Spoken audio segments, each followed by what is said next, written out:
Hello dear students, आज मैं आपके सामने एक और वीडियो लेके आया हूँ।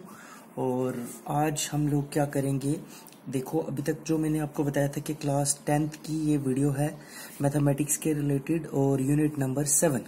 तो आज हम करेंगे derivation of distance formula. Distance फार्मूले की हम डेरिवेशन करेंगे, जो कि डिस्टेंस फार्मूला किसके बराबर होता है मैंने आपको लिखवाया था। सपोज अगर हमारे पास कोई दो पॉइंट हो जाए ए और बी, ए के कोऑर्डिनेट अगर x1 और y1 रख लें, बी के कोऑर्डिनेट x2 और y2 रख लें, तो तब हमारे पास ए बी जो था under root of x2 minus x1 का whole square plus y2 minus y1 का होल स्क्वायर। ठीक है जी, आज हम इसी की डेरिवेशन करेंगे। अब देखिए, इसकी डेरिवेशन के लिए हमें क्या करना पड़ेगा, हमें एक कोऑर्डिनेट सिस्टम लेना पड़ेगा, रेक्टेंगुलर कोऑर्डिनेट सिस्टम। तो देखिए, ये हमने सपोज ले लिया एक्स एक्सिस इस तरफ, एक्स डैश एक्सिस नीचे वाली साइड, वाई डैश एक्सिस और ये वाई एक्सिस। ये हमें पता है ओरिजिन। सपोज हमने ये पॉइंट ले लिया पी क्यू या ए भी मान लेते हैं, चलो ए ये रख लिया हमने, बी इसके कोऑर्डिनेट हमने जो रखे वो हैं x1 और y1 और इसके हैं x2 और y2। अब हमें क्या करना है, हमें यहां से हम एक A से भी परपेंडिकुलर ड्रा करते हैं और एक B से भी परपेंडिकुलर ड्रा करते हैं। ठीक है जी। अब ये इतना डिस्टेंस जो है यहां से यहां, देखिए x1 y1 इस पे हैं, तो इसका मतलब ये डिस्टेंस x1 है और ये डिस्टेंस जो है y1। ठीक है जी। सिमिलरली ये यहां से लेके यहां तक का डिस्टेंस जो होगा वो पूरा हो जाएगा x2 और ये पूरा डिस्टेंस जो हो जाएगा ये y2। अब देखिए, अगर हम यहां से भी ज्वाइन कर दें इसको, तो यहां से पॉइंट C रख लो। अब देखो, ये डिस्टेंस अगर y1 है तो ये डिस्टेंस भी y1 होगा। सिमिलरली ये यहां तक x1 है और यहां A L नाम रख लो और B M नाम रख लो। अब देखिए, अगर यहां तक ये y1 डिस्टेंस है, ये भी y1, तो ये वाला जो डिस्टेंस हुआ यहां से यहां, ये हो जाएगा y2 माइनस y1। सिमिलरली ये पूरा डिस्टेंस है x2, इतना है x1, तो ये डिस्टेंस होगा x2 माइनस x1, और अगर ये है तो ये भी हो गया x2 माइनस x1। अब ये परपेंडिकुलर था, तो अब हम देखेंगे क्या, देखिए ये जो डायग्राम बनाई, अब हम इसी के बारे में लिखेंगे। तो देखिए किस तरह से लिखेंगे हम लेते हैं consider 2 points A and B on a rectangular coordinate system having coordinates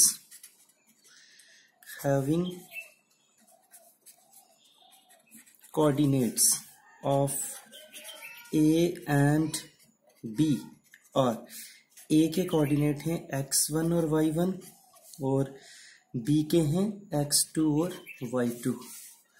now AL perpendicular OX पे एंड BM परपेंडिकुलर OX पे AL और BM दोनों परपेंडिकुलर हमने ड्रा कर लिए। ठीक है, ये देखिए एक ये दूसरा जी। फिर अब हम ले लेते हैं OL जो है वो हमारे पास है x1, फिर OM जो है वो है x2, तो विच इम्प्लाइज LM वो हो जाएगा OM minus OL means x2 minus x1 LM। But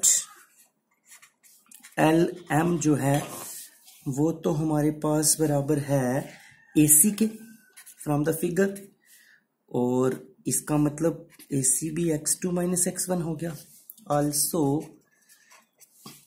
AL is equals to C M, और वो हो गया y1, और बी एम जो है वो है y2, तो विच एम्प्लाइज बी सी वो हो जाएगा B M minus C M, और बी एम कितना है y2 माइनस y1। देखिए बी सी भी निकल गया। अब हम ले लेते हैं now in right triangle A C B और right angled at C, so by PGT Pythagoras theorem का अगर हम यूज करें, ठीक है, पाइथागोरस थ्योरम, तो देखिए अब मैं फिगर सामने रखूंगा और लिखता जाऊंगा। राइट ट्रायंगल ये देखिए ए सी बी, पाइथागोरस थ्योरम, तो वो कहती है देयर फोर एच स्क्वायर होता है B square plus P square के बराबर। इसका मतलब एच स्क्वायर, एच क्या है ए बी का स्क्वायर, और बेस क्या है ए सी का square plus B C square. अब देखिए यहां से ए बी रखें अगर हम, तो ये हो जाएगा under root A C square plus B C square. बाहर तो प्लस माइनस भी आ जाएगा, बट हम तो डिस्टेंस की बात कर रहे हैं इसलिए हम सिर्फ पॉजिटिव लेंगे। अंडर रूट ऑफ ए सी की वैल्यू हमने निकाली हुई है, ए सी हमारे पास निकला है x2 minus x1, x2 minus x1 का whole square plus y2 minus y1 का होल स्क्वायर। तो यही हमारे पास डेरिवेशन थी, ठीक है।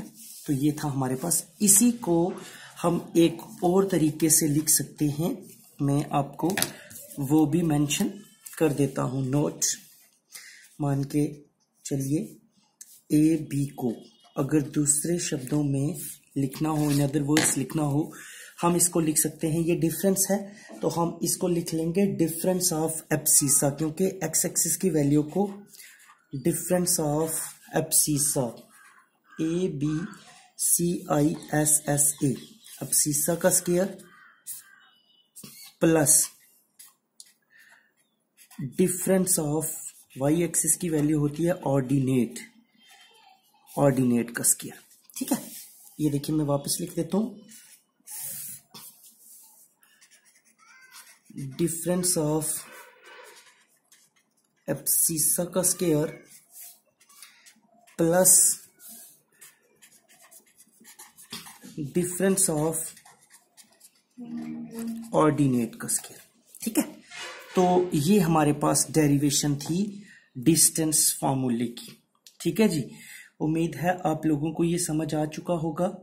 तो देखिए स्टूडेंट्स, इसमें अगर कोई डाउट है तो कमेंट सेक्शन में बताइए मुझे, और इसको अगर पसंद आए तो लाइक भी कीजिए, शेयर कीजिए और मेरे चैनल को सब्सक्राइब कीजिए, ठीक है जी। अब देखिए आगे नेक्स्ट हमारे पास है सेक्शन फार्मूला।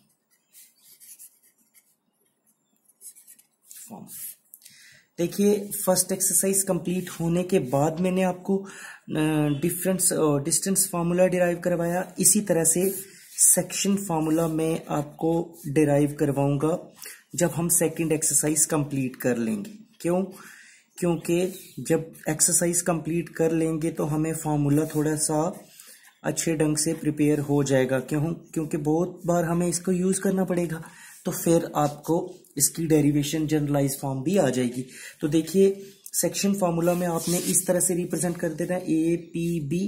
ए के कोऑर्डिनेट को आपने हमेशा रखना है x1 y1 और बी वाले को x2 y2 और पी सेंटर में जो होगा xy और रेशियो m1 m2। तो तब x किसके बराबर होता है m1 x2 plus m2 x1 upon m1 plus m2। Similarly जो y है वो हमारे पास होगा m1 y2 plus m2 y1 upon m1 plus m2।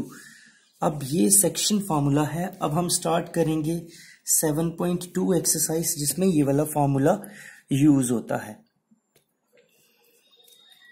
देखिए स्टूडेंट्स, अब हमारे पास क्वेश्चन है एक्सरसाइज 7.2 जो कि सेक्शन फार्मूला यूज होगा। तो क्वेश्चन हमारे सामने है और क्वेश्चन क्या है, find the coordinates of the points which divides the join point this and this in the ratio this। अब देखिए सपोज हम एक रफली डायग्राम बना देते हैं। मैंने आपको पहले ही कहा था सेक्शन फॉर्मूले के लिए आप एक डायग्राम बना लो, ए रख लो, यहाँ बी रख लो और यहाँ पे आप पी पॉइंट रख लो। अब देखिए इसके कोऑर्डिनेट्स होते हैं x1 y1, बट यहाँ क्या दे रखा है 1 और -7, और इसके होते हैं x2 y2 और वो क्या दे रखे हैं 4 और -3। अब इसके कोऑर्डिनेट्स हमें निकालने और इसको रखते हैं हम xy और रेशियो है 2:3। अब जरा इस चीज को और आप इस चीज को ध्यान से देखिए a के कोऑर्डिनेट, b के, ये p के और ये रेशियो। अब देखिए यहाँ पे ये वाला फॉर्मूला लगा के हमें इसके p की वैल्यू निकालनी है, p के पॉइंट्स जो हैं उनकी वैल्यू निकालनी है। तो उसके लिए हम क्या करेंगे, उसके लिए हम लिखेंगे पहले जो गिवन कंडीशंस हैं, यहाँ ये जो डायग्राम हमने एक रफली बनाई है इस तरह से हम उसका लिख सकते हैं। हम लिखेंगे the coordinates of a and b are 1, -7 and 4, -3, also ratio 2:3. Let the coordinates of point P be x or y by using section formula. Here अब सेक्शन फार्मूला में हमें पता है x1 जो है ये वाली एंट्री होती है 1 और y1 -7, x2 4, y2 -3, m1 2 और m2 3, x के बराबर है और y के, यही चीजें होती हैं। तो देयरफॉर x फिर किसके बराबर होगा m1 x2 plus m2 x1 upon m1 plus m2। तो देखिए वैल्यू निकाल लेते हैं हम। अब देखिए m1 है 2, ऐसे ब्रैकेट में रख लो, इनटू। क्यों ऐसे ब्रैकेट में इसलिए रख लें, कभी कभी कोई टर्म नेगेटिव होती है तो वो नेगेटिव कहीं हम गलत ना लिख लें, इस वजह से 2 और x2 कितना है 4, 2 × 4 प्लस m2 है 3 और x1 बड़े ध्यान से देखिएगा इसको 1 अपॉन रेशियो 2 + 3। तो ये हमारे पास आ जाएगा 2 × 4 8 plus 3 upon 5 which is equals to 11/5। इसका मतलब हमारे पास x की वैल्यू आ गई 11/5। ठीक है जी। अब देखिए हम इसके साथ अगर ये 11/5 आ गई, पेज नंबर अब 27 है, तो देखिए y की वैल्यू निकालेंगे। अब हम y की वैल्यू निकालने के लिए देयरफॉर y बराबर होता है m1 y2 plus m2 y1 upon m1 plus m2। अब देखिए यहां से एंट्रीज हमारे पास हैं, ये वाली एंट्रीज हम लिख लेंगे। y m1 क्या है 2 × y2 कितना है -3, देखिए आया ना नेगेटिव, प्लस m2 है 3 × y1 और y1 जो है हमारे पास -7 अपॉन 2 + 3। ओके जी। अब देखिए हमारे पास आगे जो है इससे, तो विच इम्प्लाइज y आ गया -6 प्लस माइनस -21/5 और ये आ जाएगा -27/5। तो हम लिख लेंगे 10